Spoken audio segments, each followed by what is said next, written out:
Hello everyone. आज के इस वाले वीडियो में हम लोग पढ़ने जा रहे हैं एनआईएस क्लास 12th।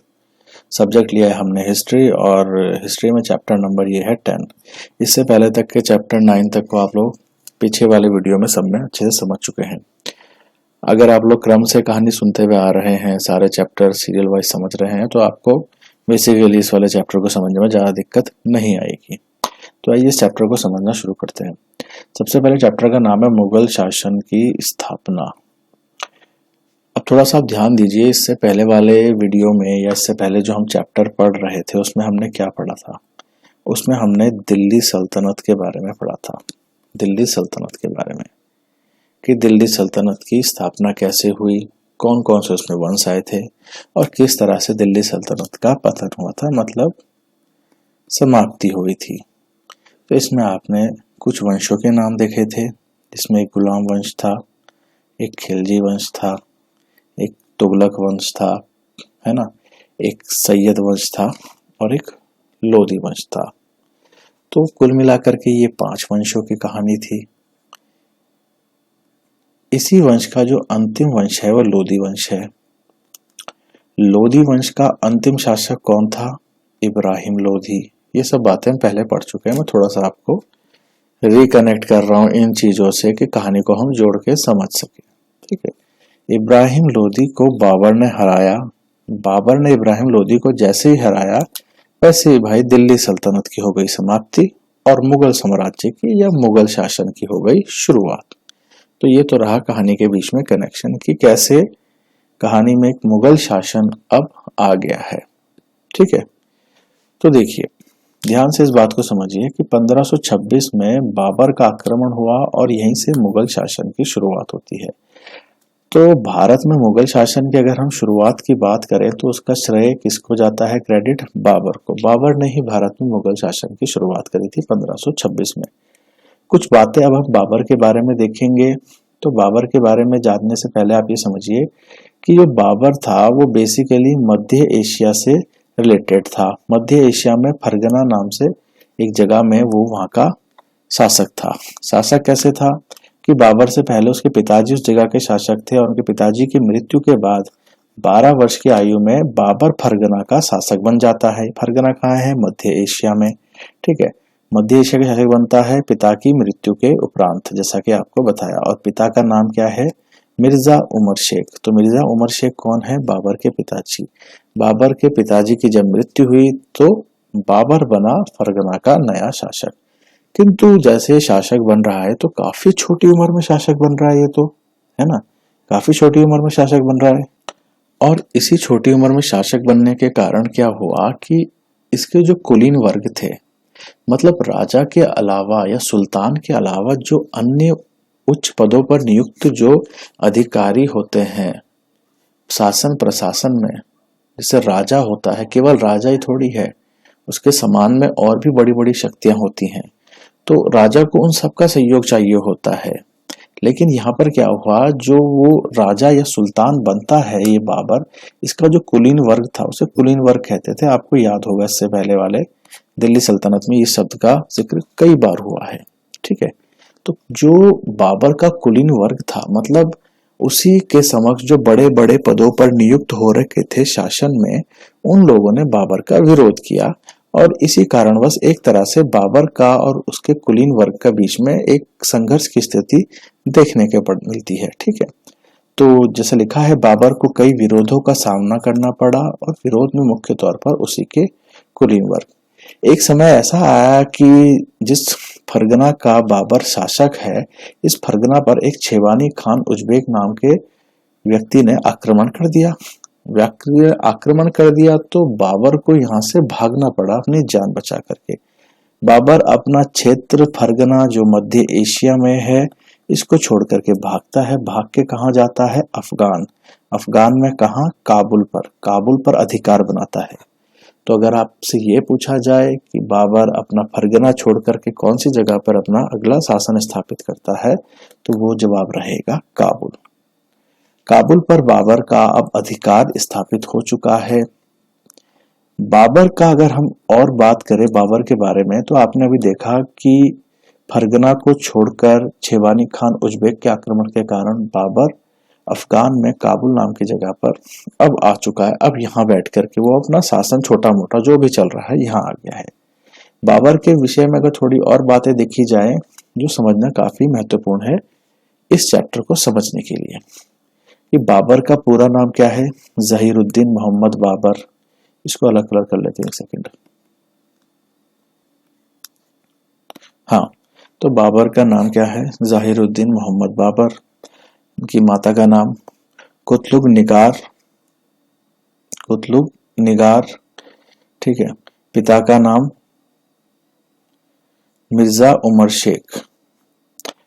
अब यहाँ पर एक बात को ध्यान से देखना कि बाबर का नाम तो है जहीरुद्दीन मोहम्मद बाबर, माता का नाम क्या है, कुतलुग निगार, और पिता का नाम है मिर्जा उमर शेख। माता जो हैं वो मंगोल कम्युनिटी को बिलोंग कर रही हैं और जो पिताजी हैं वो तुर्क कम्युनिटी को बिलोंग कर रहे हैं। अब हुआ क्या कि अगर आपको ये सवाल आया आपके सामने कि भाई बाबर भारत पे क्यों आ रहा है आक्रमण करने, तो यहाँ पर क्या हुआ कि बाबर जो था मंगोलों को फॉलो करता था। मतलब जिस समय की ये बात है उस समय मंगोलों को बहुत शक्तिशाली माना जाता था एज कंपेयर टू तुर्क। अगर तुर्क और मंगोलों में बात की जाए तो मंगोलों को ज्यादा शक्तिशाली माना जाता था। और यही कारण था कि बाबर ने अपने शासन प्रशासन में जहां का भी वह राजा रहा है एक तरह से, तो वह अपने शासन में संपूर्ण बातों को, मंगोल वाली बातों को फॉलो किया करता था, क्योंकि मंगोलों का उस समय काफी वर्चस्व था और मंगोल को ज्यादा शक्तिशाली माना जाता था। और माताजी इनकी मंगोल थी, तो भाई बेसिकली ऐसा तो है नहीं कि वो कहीं से कॉपी कर रहे हैं, उनके खून में ही है, वो मंगोलों के वंशज एक तरह से ऐसा कह सकते हैं अपने लिए। तो मंगोलों को ही वो फॉलो करते थे, उनकी सारी रीति रिवाजों को। पिताजी थे तुर्क कम्युनिटी के एक तरह से, और इसी तुर्क में से कौन था एक महत्वपूर्ण शासक, तैमूर लंग, जिसके बारे में आपने दिल्ली सल्तनत में पढ़ा था। यहाँ पर उसके टॉपिक को पूरा एक्सप्लेन नहीं करा जाएगा, ठीक है। अगर आपने इससे पहले वाला वीडियो देखा है दिल्ली सल्तनत, उसमें तैमूर लंग का कई बार जिक्र हुआ है, इसने किस तरह से भारत पर आक्रमण करा है। तो माँ की तरफ से बाबर हुआ मंगोल और पिता की तरफ से हुआ तुर्क। तो बाबर के इसमें क्या आया जहन में बात कि भाई हम तो इनके वंशज हैं, मतलब हमारे जो पूर्वज हैं वो कौन है, तैमूर लंग। और तैमूर लंग तो भारत पर आकर के आक्रमण करके जा रखे हैं, भारत पर आकर आक्रमण करके जा रखे हैं, तो मतलब उन्होंने भारत के कई क्षेत्रों को जीता भी है, तो ऑटोमेटिकली भाई हम उनके उत्तराधिकारी बनते हैं।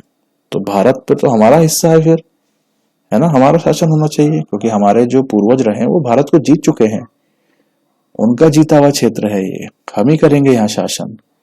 तो इस तरह की मानसिकता बनती गई जिसने उनको प्रेरित करा कि वह भारत पर आक्रमण करे। और भी कई बातें हैं दिमाग में, यहाँ पर कहानी चलना स्टार्ट हो गई है, क्योंकि बाबर अपना फरगना छोड़कर तो भाग चुका है, भटक भटक कर काबुल में एक छोटे से जगह पर अपना शासन चला रहा है। बाबर भी एक तरह से महत्वाकांक्षी है, चाहता है कि मैं भी किसी एक ऐसे स्थान पर शासन करूं कि शांति से बैठ करके लंबे समय तक शासन करूं और अच्छी जगह पर बैठूं। तो भाई साहब ने क्या सोचा कि अब भारत पर आक्रमण करो। आक्रमण करने के कुछ कारण मैंने आपको बताया कि माताजी और पिताजी की तरफ से क्या क्या उनके एक तरह से कनेक्शन बना रहे हो कि पिताजी हमारे तुर्क थे और तैमूर लंग हमारे ही पूर्वज रहे हैं, और हमारे पूर्वजों ने भारत पर आकर शासन करा है या जीता है इनको, है ना। और अपने आप को ये जो चंगेज खान है, चंगेज खान का भी वंशज बताते हैं, कौन, बाबर। तो भाई हमारा तो बनता है यहाँ पर शासन करना। साथ ही साथ कुछ और बातें हैं जो बाबर को प्रेरित करेंगी भारत में आक्रमण करने के लिए, आइए उन सबको भी देखते हैं। देखो, भारत पर आक्रमण करने की योजनाएं तो बना ही रहा था, मतलब भारत पर आक्रमण करने की योजनाएं लंबित, मतलब पेंडिंग थी एक तरह से। हम भी बहुत से प्लान बनाते हैं कि भाई हमने ये करना है, कल को तमीज से पढ़ाई करेंगे, सुबह जल्दी उठेंगे, एक्सरसाइज करेंगे, या अलग अलग तरह के हम लोग अपनी प्लानिंग या रणनीतियां बनाते रहते हैं, लेकिन अमल में उनको बहुत देर बाद ला पाते हैं, कुछ लोग तो ला ही नहीं पाते हैं। खैर, तो यहाँ पर क्या हुआ कि भारत पर आक्रमण की योजना है उसकी भी लंबित थी, प्लानिंग सब कर रही है, बस अब सही मौका देख करके मैं कर दूंगा, ऐसा कुछ था। तो भाई साहब ने 1517 में दृढ़ निश्चय हो गया, कंफर्म हो गया कि अब करना ही करना है भारत पर आक्रमण। आक्रमण करने का जो भारत पर है उसका इसको एक तरह से इनविटेशन भी दिया गया। किसको? बाबर को। अब बाबर को भारत पर आक्रमण करने का न्योता कौन देगा? देखो, कुछ बातें तो है कि तैमूर इनके पूर्वज थे और इन लोगों ने भारत पर आकर के जीत हासिल कर रखी थी। तो भाई जब हमारे पूर्वजों ने यहाँ पर जीता है तो हम तो आएंगे ही। एक बात यह है जो इनको अपनी तरफ अटैक कर रही है कि भारत में अटैक करो। दूसरा, बाबर एक ऐसे समय पर चल रहा है जहां पर वह दर दर की ठोकरें खा रहा है। अपना क्षेत्र छोड़ करके वह अफगानिस्तान या अफगान में काबुल पर बैठा हुआ है, तो वो भी चाह रहा है कि मैं अपना शासन प्रशासन एक जगह पर स्थापित करके चलूं। ये सब कारण देख रहे हैं हम जो भारत पर आक्रमण करने के लिए बाबर को प्रेरित कर रहे हैं, मोटिवेट कर रहे हैं। साथ ही साथ बाबर को ये बात भी समझ में आ रही है कि जो भारत है, भारत का जो इब्राहिम लोदी है दिल्ली सल्तनत वाला, आपने दिल्ली सल्तनत में देखा ना एंड में लोदी वंश का इब्राहिम लोदी हार रहा है, तो हम देख रहे हैं अब बाबर जैसे भारत में आ रहा है तो किस तरीके से आ रहा है। साथ ही साथ वो ये भी देख रहा है कि यहाँ पर जो एक इब्राहिम लोदी है ये बहुत कमजोर शासक है, ये बहुत कमजोर शासक है। ये बात बाबर को मालूम है और बाबर अच्छी तरह से समझ रहा है कि बस एक सही तरीके से अगर इस पर आक्रमण करा जाए तो जीत निश्चित है, जीत निश्चित है। तो इब्राहिम खान लोदी है जो है कमजोर, और इस बात को जानता है कौन? बाबर। और बाबर को यह यकीन है कि एक बार सही तरीके से अगर आक्रमण कर दिया जाए तो पक्की जीत है भाई। ठीक है, तो ये बात भी उसको अपनी तरफ खींच रही है। भाई दुश्मन कमजोर है, ये बात भी तो खींचती है। जब पता है कि भाई जीत कन्फर्म है तो अटैक करोगे ही आप भी। ठीक है, साथ ही साथ दो लोगों की तरफ से न्योता आता है बाबर को भारत पर आक्रमण करने के लिए। एक है दौलत खान लोदी और एक है राणा सांगा। अब देखो ये दौलत खान लोदी और राणा सांगा का क्या कनेक्शन है। जिस समय की ये बात हो रही है उस समय भारत पे क्या चल रहा है? दिल्ली सल्तनत का शासन। किसका? दिल्ली सल्तनत का शासन। दिल्ली सल्तनत के शासन में इब्राहिम लोदी सुल्तान है, इसका काल चल रहा है। इब्राहिम लोदी का ही एक रिश्तेदार है जिसका नाम है दौलत खान लोदी, और ये उस समय पंजाब का प्रांतपाल है, एक तरह से पंजाब का गवर्नर समझ लो। पंजाब को ये देखता है दौलत खान लोदी। दौलत खान लोदी के मन में एक विचार है कि भाई इब्राहिम लोदी को अगर हटा दिया जाए किसी तरीके से तो पूरी दिल्ली सल्तनत मेरे अधीन और मैं दिल्ली सल्तनत का अगला सुल्तान बन जाऊंगा। ये मानसिकता है दौलत खान लोदी की कि बाबर को भारत में बुलाया जाए, बाबर आएगा, इब्राहिम लोदी को मार के चला जाएगा, थोड़ा बहुत सोना जेवरात हम लोग दे देंगे यहाँ से, और मैं यहाँ पर दौलत खान लोदी दिल्ली सल्तनत की कमान संभालूंगा और मैं शासन करूंगा। ये सोच थी दौलत खान लोदी की बाबर को भारत में न्योता देने का। ऐसा ही कुछ ख्याल था राणा सांगा का कि भाई मैं मेवाड़ का, तो ये मेवाड़ के राजा थे राणा सांगा, इनका ख्याल था कि मेवाड़ का तो मैं राजा हूं, अब दिल्ली सल्तनत जो शासन कर रही है इसका जो ये इब्राहिम लोदी है अगर इसको हटा दिया जाए तो मैं बन सकता हूं अगला शासक या पूरा एरिया मेरे अंडर आ जाएगा। ऐसा कुछ ख्याल था दौलत खान लोदी और राणा सांगा दोनों का। दौलत खान लोदी तो इसी का ही रिलेटिव है इब्राहिम खान लोदी का। ठीक है, राणा सांगा मेवाड़ के राजा है। अब भारत पे क्या हुआ? बाबर के आक्रमण शुरू होते हैं। तो आक्रमण का क्रम देखेंगे अगर हम, तो सबसे पहले भीरा पर आक्रमण करा 1519-20 में, इसको जीता। उसके बाद सियालकोट को जीता 1520 में। उसके बाद लाहौर को जीता 1524 में, और 1526 में दिल्ली पर आक्रमण करा। दिल्ली में कहां पर? पानीपत में। पानीपत कहां पर? हरियाणा में। ये आपके लिए बहुत महत्वपूर्ण हो जाता है क्योंकि यहीं पर जो युद्ध होता है किस किस के बीच में हो रहा है, आपने इससे पहले चैप्टर में पढ़ा था, बाबर वर्सेस कौन? इब्राहिम लोदी। ठीक है, ये लिख दिया यहां पर लोदी। तो बाबर वर्सेस इब्राहिम लोदी, थोड़ा साफ से लिख देता हूं।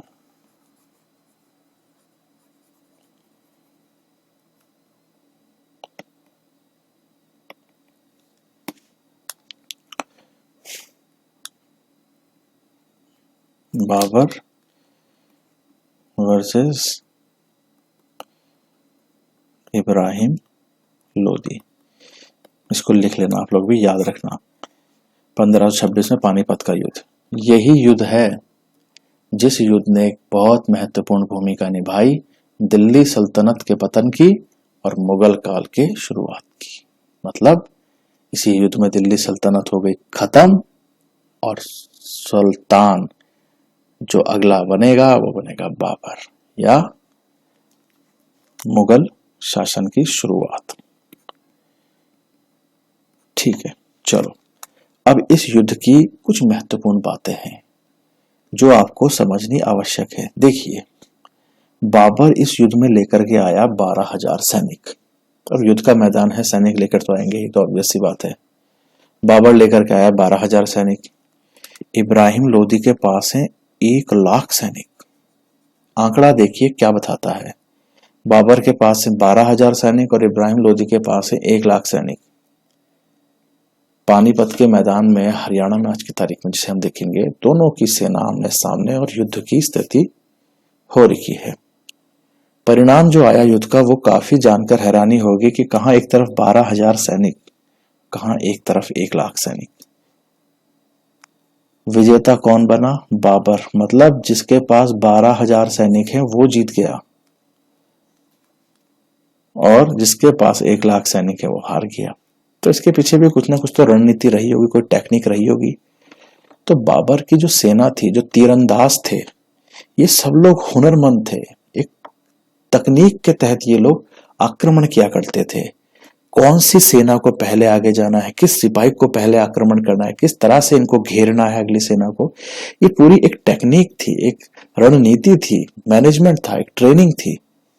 तो जिस तकनीक का ये लोग इस्तेमाल करते थे उसको कहा जाता था ऑटोमैन तकनीक या तुलगामा तकनीक। तो आपको ये याद रखना है कि बाबर किस तकनीक से पानीपत का युद्ध जीता था।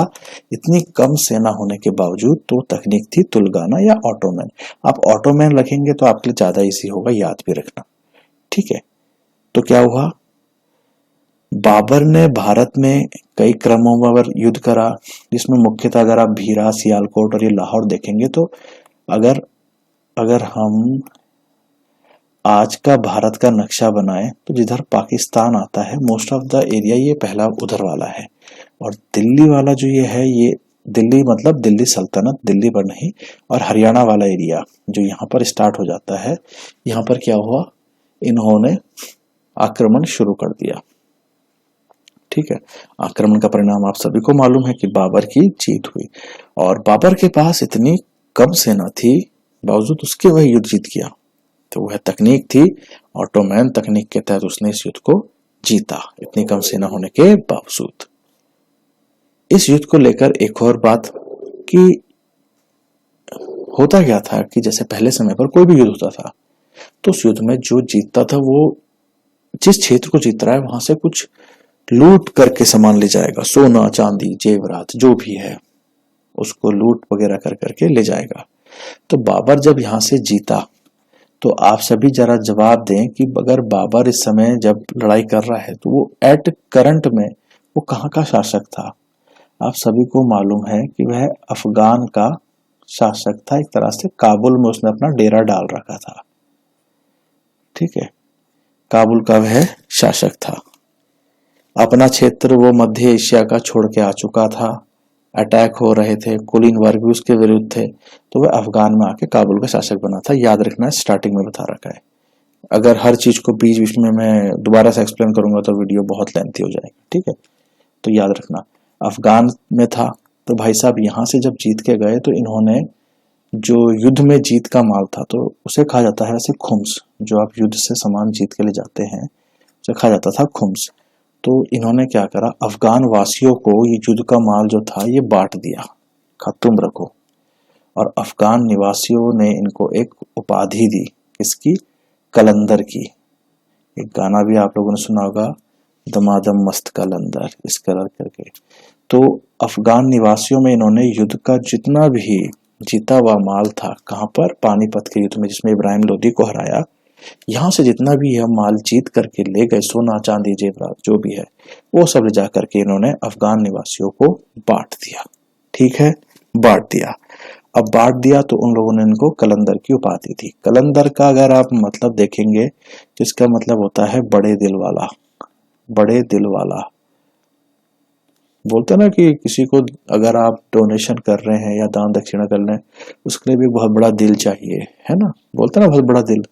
तो वही वाला दिल की बात हो रही है यहाँ पर, बहुत बड़े दिल का है, बड़े दिल वाला, खुले दिल वाला है कि भाई इतना सारा है ना वितरण कर रहा है सोना चांदी लोगों में।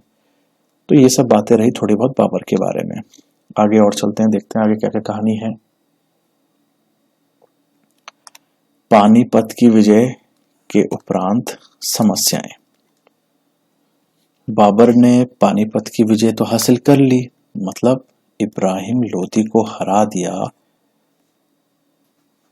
पानीपत के युद्ध में, आपने देख लिया। और एक तरह से देखा जाए तो मुगल शासन की शुरुआत होना शुरू हो गई है। मुगल शासन की शुरुआत होना शुरू हो गई है। अच्छा, ये जो मुगल शासन की शुरुआत हो रही है, अब इसमें एक बात और ध्यान देना। मैंने आपको शुरुआत में ही बताया कि माँ और पिता, पिता तुर्क थे, माँ क्या थी, मंगोल। और बाबर ने तमाम तकनीक, नीतियां, शासन प्रशासन की वो मंगोलों की फॉलो कर रही थी, जो मंगोल लोग इस्तेमाल करते थे। और मंगोल के कारण ही जो इनका शासन हुआ उसे मुगल कहा, या हम ये कहें कि मुगल शब्द की उत्पत्ति एक तरह से मंगोल से ही हुई है। ठीक है, तो इन्होंने मंगोल शासन का नाम यहीं से आता है, क्योंकि ये मंगोलों को ही कॉपी करते थे और मंगोल से ही मुगल शब्द निकला है। तो मुगल शासन की शुरुआत, आई बात समझ में। चलो इसमें थोड़ा सा और देखते हैं कि पानीपत का युद्ध तो जीत लिया, लेकिन अब इसके बाद क्या क्या समस्याएं हैं उन सबको थोड़ा देखते हैं। ठीक है, माता मंगोल थी, इसीलिए मंगोल शब्द से मुगल निकला है शब्द, याद रखना। पानीपत विजय के उपरांत समस्या, इब्राहिम लोदी को हरा दिया, ठीक है, उसका अब क्या क्या समस्या है जो बाबर को फेस करनी है। एक सवाल कि कुलीन वर्ग और सेनापति जो इनके थे बाबर के युद्ध के समय पर, उन लोगों ने क्या कहा कि भाई हम नहीं रह सकते भारत में, यहाँ का जो वातावरण है, जो भी मौसम है वो हमारे अनुकूल नहीं है, मतलब हमारे लिए सही नहीं है, हम यहाँ नहीं रह सकते, हम वापस जाएंगे। एक जिद हो गई कि वापस चलो, यहाँ नहीं रहना है। एक समस्या ये थी। दूसरी समस्या क्या है, दिल्ली सल्तनत को हराने का मतलब ये थोड़ी है कि पूरे भारत में दिल्ली सल्तनत ही है, और भी अन्य शक्ति हैं जो इनसे पहले चाह रही थी कि भाई दिल्ली सल्तनत को हटा करके हम शासन करें। वो सब लोग अब दिल्ली सल्तनत के दुश्मन थे। दिल्ली सल्तनत हट गई, लेकिन क्या हुआ, दिल्ली सल्तनत की जगह मुगल शासन आ गया। तो अब ये लोग क्या थे, इस मुगल शासन को हटाना चाह रहे थे। ये लोगों में मुख्य कौन थे, एक नाम है मेवाड़ के राजा राणा सांगा, ये नाम आपने सुना ही होगा। एक तरफ राणा सांगा है, दूसरी तरफ भारत के कई राजपूत वर्ग हैं जो एकत्रित हो चुके हैं युद्ध करने के लिए, किसके साथ, बाबर के साथ, इसको भगाना चाहते हैं यहाँ से। साथ ही साथ एक महत्वपूर्ण राजा है मेदिनी राय, चंदेरी के राजा है मेदिनी राय, ये भी चाहते हैं बाबर को हटाना यहाँ से। मेवात के राजा हसन खान ये भी हटाना चाहते हैं। सिकंदर लोदी का छोटा बेटा महमूद लोदी, ये भी किसको, बाबर को यहाँ से भगाना चाहता है। तो कहने का मतलब ये है कि जिस समय बाबर दिल्ली सल्तनत को हरा रहा है, तो उसका मतलब ये नहीं कि सिर्फ दिल्ली सल्तनत को हरा दे और जीत पक्की। अनेकों छोटी छोटी शक्तियां हैं जो उसके विरुद्ध स्टार्ट हो चुकी हैं। तो उन्हीं शक्तियों में मैंने कुछ नाम बताए, जैसे मेवाड़ का राजा राणा सांगा, कई राजपूत वर्ग थे जो एकत्रित हो चुके थे, चंदेरी के राजा मेदिनी राय महत्वपूर्ण है, मेवात के राजा हसन खान है, और सिकंदर लोदी का एक छोटा बेटा महमूद लोदी, ये भी शासन प्रशासन में आने को व्याकुल है और चाहता है कि इस बाबर को यहां से हटाया जाए। अफगान शक्ति पुनः सत्ता प्राप्ति के लिए व्याकुल, मतलब जो दिल्ली सल्तनत है जो दिल्ली सल्तनत है, जो दिल्ली सल्तनत में हमने लोधी वंश देखा और लोधी वंश को हरा करके ही, मतलब लोधी वंश का ही इब्राहिम लोधी को हरा करके बाबर भारत पर शासन करना शुरू कर रहा है। और जो ये लोधी वंश के शासक हैं वो लोग बेसिकली क्या है, अफगान मूल के हैं। तो यहाँ पर उनके लिए कहा गया है अफगान शक्ति। जो दिल्ली सल्तनत में इब्राहिम लोधी है या जो लोधी वंश है, उनका बेसिकली जो है ये लोग किस मूल के हैं, अफगान मूल के।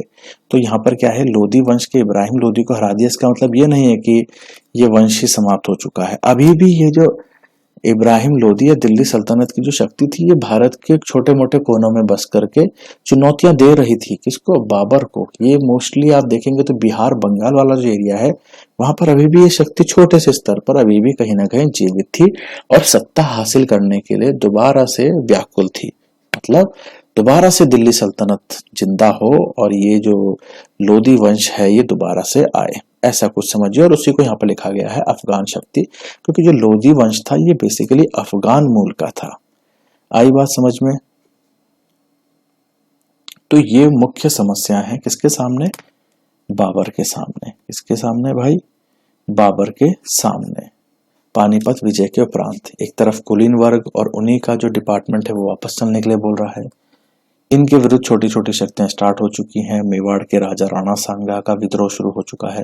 राजपूत वर्ग एकत्रित हो रहे हैं इन्हें हराने के लिए। किसको, बाबर को। चंदेरी के एक राजा हैं मेदिनी राय, ये भी काफी शक्तिशाली हैं, ये भी तैयार हो रखे हैं। साथ ही साथ मेवात के राजा हसन खान भी इनको भगाना चाहते हैं। वहीं साथ ही साथ सिकंदर लोधी का छोटा बेटा महमूद लोधी भी एक ना तरीके से करने को तैयार है इनके साथ युद्ध। अफगान शक्तियां पुनः सत्ता हासिल करने के लिए आक्रमण कर रही हैं। ठीक है, तो ये कुछ समस्याएं थी और इन समस्याओं का समाधान किस तरीके से करा बाबर ने, तो ये देखते हैं। पहली समस्या का समाधान क्या करा, उन्होंने अपने स्टाफ को, अपने सेनापतियों को, अपने कुलीन वर्गों को मना लिया कि भाई साम्राज्य विस्तार के लिए यहाँ पर रुक जाओ, हम लोग और भी क्षेत्रों को जीतेंगे। ठीक है, कुछ भी बातें बोते कर करके भाई साहब ने उनको रजामंदी कर ली, ठीक है वापस नहीं जाएंगे वो भी। दूसरी समस्या का समाधान, अपने पुत्र को भेजा अफगानियों से युद्ध करने को। ठीक है, ये जो अफगान शक्ति दोबारा से पुनर्जागृत हो रही थी, जिसमें मैंने आपको बताया लोधी वंश का जो मूल है ये बेसिकली अफगान से रिलेटेड थे। तो लोधी वंश के जो वंशज बचे हुए हैं वो लोगों को अफगानी वंश कहा गया है यहाँ पर। ठीक है, तो इन्होंने अपने बेटे हुमायूं को भेज दिया इनको हराने के लिए। बाबर का बेटा हुमायूं, वैसे बाबर के टोटल 4 बेटे थे, वो हम आगे देखेंगे, उन्हीं 4 में से एक था हुमायूं। ठीक है, तीसरा जो मेवाड़ का राजा राणा सांगा है, उसकी जो संगठित सेना थी, क्योंकि जो राणा सांगा है वो भी युद्ध करने को व्याकुल था। मैंने आपको बताया एक समस्याओं में एक समस्या ये भी है कि मेवाड़ का राजा राणा सांगा, इसका विद्रोह में क्या हुआ कि राणा सांगा क्या कर रहा है, शक्तियां सारी एकत्रित कर रहा है। एक तो राणा सांगा खुद है, राजपूत शक्ति को इकट्ठा कर लिया, मेदिनी राय को इकट्ठा कर लिया, हसन खान लोधी को और महमूद लोधी को, ये सब के सब एकत्रित होकर के क्या बाबर के विरुद्ध युद्ध करने को तैयार हो रखे हैं। कहां पर मैदान है, ये खनवा का मैदान है। और ये कहां पड़ता है, आज की तारीख में अगर आप देखेंगे तो ये आपको मिलेगा आगरा में। तो मुख्य तौर पर मेवाड़ राजा राणा सांगा के युद्ध हो रहा है किसके साथ, बाबर के साथ 1527 में, जिसे खनवा का युद्ध कहा है। और इस युद्ध का परिणाम भी क्या हुआ कि आप सभी को ऑब्वियसली आपने गैस करा होगा कि बाबर ही इस युद्ध को जीता। अच्छा, बाबर के बारे में एक बात कही जाती है कि बाबर कभी कोई युद्ध हारा ही नहीं। बाबर भारत में मतलब कोई युद्ध हारा ही नहीं। और जो ये युद्ध था, ये मेवाड़ के राजा राणा सांगा ने जो कई शक्तियां एकत्रित कर रखी थी बाबर से युद्ध करने के लिए, इसमें भी मुख्य तौर पर बाबर ही जीता। अच्छा, बाबर ने इस युद्ध में क्या रणनीति अपनाई कि बाबर ने इस युद्ध को एक जिहाद का नारा दिया। इस युद्ध को मतलब जिहाद मतलब धर्म के नाम पे लड़े जाने वाला युद्ध। उन्होंने कहा धर्म का युद्ध है, ये हिंदू मुस्लिम का युद्ध है। अब देखो, इससे पहले जो इब्राहिम लोधी के साथ हुई लड़ाई, उसमें उन्होंने इस तरह कोई जिक्र करा नहीं। यहाँ क्यों करा कि इब्राहिम लोधी और बाबर जो हैं दोनों, ये एक तरह से इस्लाम धर्म को मान रहे हैं, एक ही धर्म के, और एक ही धर्म के लोग लड़ाई कर रहे हैं, तो कहाँ से इसमें आप जिहाद का नारा देंगे। जिहाद तो धर्म के नाम पे लड़ा जा रहा है। लेकिन इस वाले युद्ध में क्या हो रहा है, जो मेवाड़ का राजा राणा सांगा है ये हिंदू धर्म का है और ये इस्लाम धर्म के हैं, तो इसमें क्या फायदा होगा इसको अगर जिहाद का नारा दे रहा है। देखिए धर्म के नाम पे लोग और बढ़ चढ़ के हिस्सा लेते हैं, फ्री में मुफ्त में लड़ने को आ जाएंगे, युद्ध करने को आ जाएंगे। अगर हम आज भी इस बात का जिक्र करेंगे कि भाई धर्म संकट में है, आ जाओ हिंदू मुस्लिम सिख ईसाई सारे आपस में लड़ने लग जाएं, है ना, तो धर्म के नाम पे अगर आप नारा दे करके आप बुलाएं तो ज्यादा आपको एक तरह से जो सेना है, जो फौज है आपको मिल जाएगी। तो यही चीज इस्तेमाल करी यहाँ पर किसने, बाबर ने जिहाद का नारा दिया इस युद्ध में। इससे बढ़ चढ़ के लोगों ने हिस्सा लिया और फाइनली परिणाम ये निकला कि बाबर जीता और राणा सांगा की यहाँ पर हार होती है। इस हार के बाद जो छोटी छोटी शक्तियां थी वो लोग अपना मनोबल कहीं ना कहीं पर हार चुकी थी। ठीक है, तो मेवाड़ खंडवा में जो हार हुआ मुख्य तौर पर इसमें राजपूत वर्ग जो था ये थोड़ा सा इससे उनको आघात पहुंचा, बहुत सारा दुख हुआ कि भाई हम लोग इतने लोग इकट्ठा होने के बावजूद इसको नहीं हरा सके, है ना, तो दुखी हुए एक तरह से ऐसा समझिए। लेकिन वहीं राजपूत वर्ग में एक मेदिनी राय हैं, ये काफी शक्तिशाली थे, ये लगातार सक्रिय थे कि इसको मैंने हराना ही है। ठीक है, और इसी क्रम में 1528 में राजपूतों की ओर से क्या हुआ, युद्ध हुआ, किसका, मेदिनी राय के साथ। मेदिनी राय के साथ जो युद्ध हुआ उसमें भी फिर से वही चीज हुई जो आप सोच रहे हैं कि बाबर जीत गया, और बाबर जैसे जीतता और मेदिनी राय जो राजपूत थे ये हार जाते हैं, और काफी शक्तिशाली शासक थे मेदिनी राय राजपूत वर्ग में, और जैसे मेदिनी राय हार गए तो एक तरह से आप देखिए कि जो राजपूत वर्ग की तरफ से, जो राजपूतों की तरफ से विद्रोह था वो संपूर्ण रूप से एक तरह से ऑलमोस्ट शांत ही हो गया। तो इसी युद्ध की थोड़ी सी हम बात करें तो ये जैसे 1528 में इस युद्ध का नाम था चंदेरी का युद्ध, जो कि मेदिनी राय के द्वारा लड़ा गया, जिसमें आप यहाँ लिखेंगे मेदिनी राय वर्सेस बाबर। चंदेरी का युद्ध कहा गया इसको, ये लड़ा गया बुंदेलखंड वाले क्षेत्र पे। बुंदेलखंड कहाँ है, उत्तर प्रदेश मध्य प्रदेश का जो बॉर्डर वाला एरिया है वहां पर ये युद्ध लड़ा गया। तो मैंने आपको बताया मेदिनी राय जो थे ये राजपूत वर्ग के एक शक्तिशाली शक्ति के रूप में जाने जाते थे, और जहां एक बार मेदिनी राय हार गए तो भाई अब राजपूत वर्ग ऑलमोस्ट शांति हो गए थे। शांत इस मैनर में कि भाई हमारे ही कम्युनिटी के इतने शक्तिशाली, इतने वीर योद्धा ही हार गए तो हमारी क्या मिसाल है ना, तो ऐसी कुछ बात थी। आगे चल के क्या कहानी में मोड़ आता है कि 1530 में बाबर जो था ये काबुल जा रहा था, और लाहौर के मध्य में मतलब पाकिस्तान वाले क्षेत्र में, अगर आपने नक्शा देखा होगा तो लगभग ये भारत का नक्शा है और यहाँ पर अफगानिस्तान है। तो भाई साहब जब जा रहे थे तो बीच में पाकिस्तान तो पड़ता ही है, उस समय पाकिस्तान नहीं था, भारत ही था। तो पाकिस्तान वाला जो आज का लाहौर वाला क्षेत्र है वहां पर भाई साहब की मृत्यु हो गई। ठीक है, तो मतलब बाबर साहब का हो गया द एंड, उनकी हो गई मृत्यु। अब बाबर के बाद अगला शासन कौन संभालेगा मुगल साम्राज्य का या मुगल शासन का, तो उसको जानने के लिए आपको कुछ बातें जाननी जरूरी हैं कि बाबर के 4 बेटे थे। एक हुमायूं, ये नाम से आप सभी वाकिफ हैं, दूसरा था अस्करी, तीसरा था कामराल और चौथा था हिंदाल। बात ध्यान रखना, बाबर की मृत्यु हो चुकी है, किसी ने मारा नहीं है, लाहौर जाते हुए बीच में उनकी मृत्यु हो गई। ठीक है, बाबर के 4 बेटे नाम बता दिए, लेकिन बाबर की मृत्यु हो गई, लेकिन ऐसा नहीं है कि चुनौतियों का भी अंत हो गया है। भारत में अभी भी कई चुनौतियां हैं जो मुगल शासन को अभी भी झेलनी है, जो बाबर के बाद अब उसके उत्तराधिकारी जो भी बनेगा वो झेलेगा। तो उन समस्याओं में कौन कौन सी समस्याएं हैं मुख्य, वो देखते हैं।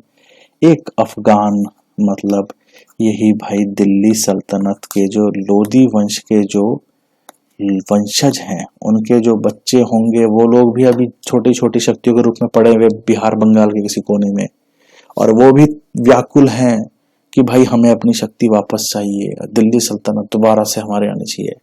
तो इनको हराना किसको होगा, ऑब्वियस सी बात है मुगलों को हरा दो, वापस तुम आ जाओगे, क्योंकि मुगल इस समय सर्वोच्च शक्ति के रूप में भारत में जाने जा रहे हैं।